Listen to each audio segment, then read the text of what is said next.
First, they ignore you.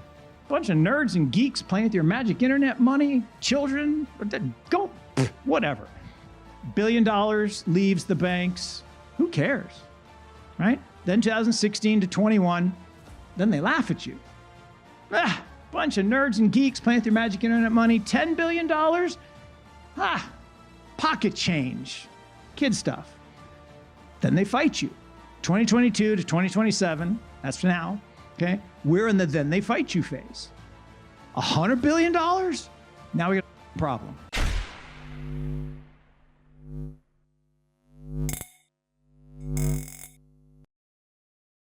Hey guys, welcome back to Library of Wealth. Morgan Creek Capital's Mark Yusko gives us an update on the strategic crackdown and attack on the crypto industry and what we can expect next amidst the recent fear and uncertainty in the market.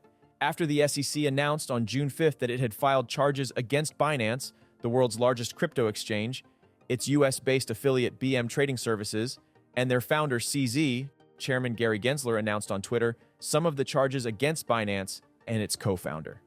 His tweet stated, "Through 13 charges, we allege that Zhao and Binance entities engaged in a wide range of securities law violations, including deceptive practices, conflicts of interest, lack of disclosure, and deliberate evasion of the law."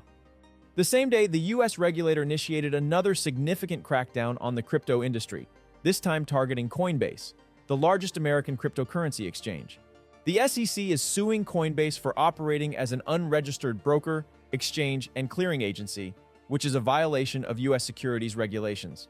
According to the SEC's complaint against the exchange, since at least 2019, through the Coinbase platform, the company has functioned as an unregistered broker, exchange, and clearing agency by combining these functions into a single platform and failing to register with the SEC for any of the three functions, while also not qualifying for any applicable exemptions from registration.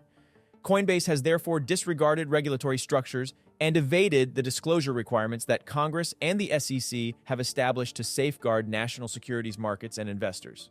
The SEC proceeded with its legal action against Binance, requesting a temporary restraining order to freeze the assets controlled by BM Management, US Holdings, and Binance US Holdings, the entities operating Binance US. Let's get right into the latest interview with Mark Yusko. Don't forget to hit the like button and subscribe if you enjoy the content we do here on this channel. Let's get right into the video. We never had it, so we didn't lose it.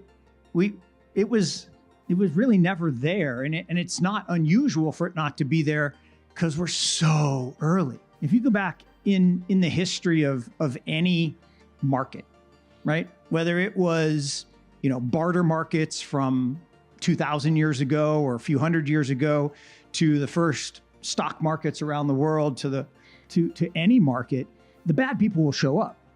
And you mentioned leaders, right? To me, there were a couple people you mentioned who were actually leaders, and then there were criminals. Bad people doing bad things. Yes, they became large, in terms of billions of dollars, but they were just bad people doing bad things and stealing. And that's been going on forever, right? It's called bucket shops for a reason, called boiler rooms for a reason, savings and loan crisis, bad people stealing. And the response from the regulators is always the same. Comes down hard. That's why I said on that clip, they're going to punish crypto. But I think that was the plan, right? I think all along that the banking industry does not want to be disrupted. Just like I think you mentioned earlier today, we're sitting in this town. There's a law. Everyone's heard the term red flagging, right? We've all heard that term. Anyone know where it comes from? Anyone know the story? Okay, when the horseless carriage was invented, the horse and buggy lobby, I guess it wasn't a lobby back then, it was just the horse and buggy industry, paid the commissioners of this great town to pass a law that made, if you had a horseless carriage, you had to pay a human to walk in front of it with a red flag to warn the other people that you were coming.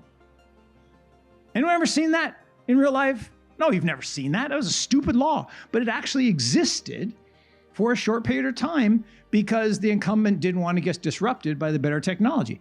When the airplane came out, my grandfather-in-law left his safe job at the train company to go work for American Airlines, and his parents were horrified. The train companies passed out pamphlets outside his little place in Tulsa, Oklahoma, saying that if you got on an airplane, you'd die because your body would cave in on itself when you went over a certain miles per hour. I flew on an airplane today. I'm okay. It worked out just fine. But that's what's happening with banks right now. 2022 to 2027, that's for now, okay? We're in the then they fight you phase. $100 billion? Now we got a problem, all right? You collectively have to go away. Well, how are we gonna do that? Well, the banks are gonna pay people, lobbying, fancy word for corruption, and they are going to assert their influence through regulatory change or regulatory arbitrage or regulatory pressure or just simply putting people out of business. And you talked about the just price to get an audit. Does it make sense? Did the audits get better? Did they get more efficient? No, but they got 7 times more expensive. That is a form of repression. And take banking. What did Signature Bank do? Was Signature Bank a crypto bank? You freaking kidding me? Have you looked at their balance sheet? It's real estate loans that are all going to zero because they've haven't been in an office building lately. There's no people in it. So that's why Signature Bank had a problem. It's not a crypto bank, but it got taken over a weekend with no warning because it was quote unquote a crypto bank. And Barney Frank said they wanted to send a message to crypto that we are serious. We're going to shut down this bank with no real reason other than they could, because it had this much crypto deposits relative to its deposit base. Binance finally issued a statement on Twitter in response to the SEC filing saying, "The SEC is taken to using extremely aggressive, intimidating tactics in its pursuit of an ideological campaign against the American digital asset industry. Binance US and our business partners have not been spared in the use of these tactics, which has created challenges for the banks with whom we work. As a result, in an effort to protect our customers and platform, today we are suspending U.S. deposits and notifying customers that our banking partners are preparing to pause fiat USD patrol channels as early as June 13th, 2023. We encourage customers to take appropriate action with their USD." Yusko goes on to give his prediction for how this case will affect the crypto market. Then we go to the whole next level of, okay, if businesses are going to embrace this technology, which is as inevitable as flying on an airplane or driving in a horse's carriage, there is zero chance that all of the financial industry that we all take for granted today, that's been a great run for the banks for 800 years, since the Medicis and the Rothschilds, there is zero chance that 100% of that is not going to be on blockchains. It's as inevitable as air travel. 100% it's going to be on blockchains. It's not going to be in centralized databases. It's not going to be Visa. Today, if you used a Visa card today, it ran on COBOL. It runs on a mainframe computer written in COBOL. I'm asking the guy at Visa, I said, well, isn't it kind of a problem? He says, yeah, but it's kind of a moat because no one knows how to hack it. But when it breaks, we literally have to put a light on at the Sunnyvale retirement home and get some 80-year-old to come fix it. And he's not joking, because my 85-year-old dad can still code COBOL. None of you can. Mine too. Okay? And so that's the reality that is coming. But look, the banks don't want this to go away. For 800 years, they've had this amazing run. In the old days, I lent you money. I wrote down on my ledger, Felix owes me $100. He comes back, pay me 110. Oh, Felix, it says 200. You owe me 220.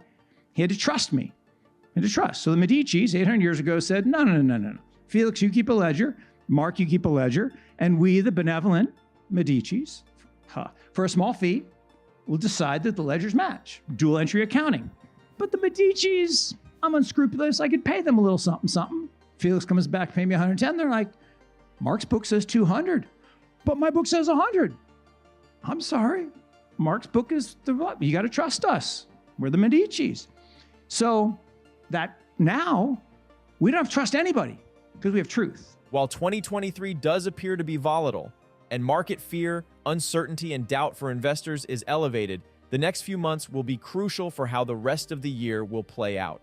What do you think about the latest interview with Mark Yusko and his prediction for the crypto market in the second half of the year? Comment down below. Thanks so much for watching. Don't forget to like and subscribe. This is Library of Wealth. We'll see you in the next video.